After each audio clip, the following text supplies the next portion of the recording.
મિત્રો આપણે એક નવા વિડીયોમાં તમારું સ્વાગત છે। મિત્રો તમે લોકલાડીલા વિક્રમ ઠાકોરને તો ઓળખો જ છો। વિક્રમ ઠાકોર હમણાં એક ડાયરામાં ગયા હતા, તેમાં જિગ્નેશભાઈ પણ આવ્યા હતા અને આપણા વિક્રમભાઈ ઠાકોર એવું ગીત ગાયું હતું, ડાયરામાં મોજ પડાવી દીધી હતી અને જિગ્નેશ કવિરાજ પણ ખૂબ નાચ્યા હતા। વિક્રમભાઈ ઠાકોરે સાથી રે ગીત ગાયું હતું। મિત્રો સાથી રે ગીત તો તમે પણ સાંભળ્યું હશે। અને મિત્રો આગળ હું તમને વિડીયો બતાવું તે પહેલાં તમે અમારી ચેનલમાં નવા છો તો અમારી ચેનલને સબસ્ક્રાઇબ કરી લેજો।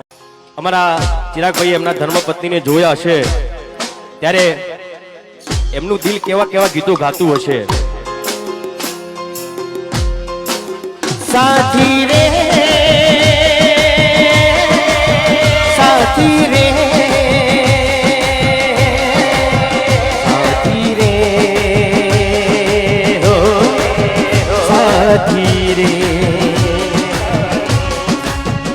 કદી આંખોથી અળગી તમે તને હો મારા હૈયાના ઝૂલે ઝુલાવું તને હો જોરડે તો રડીને હસાવું તને જોરડે તો હસીને મનાવું તને સાથી રે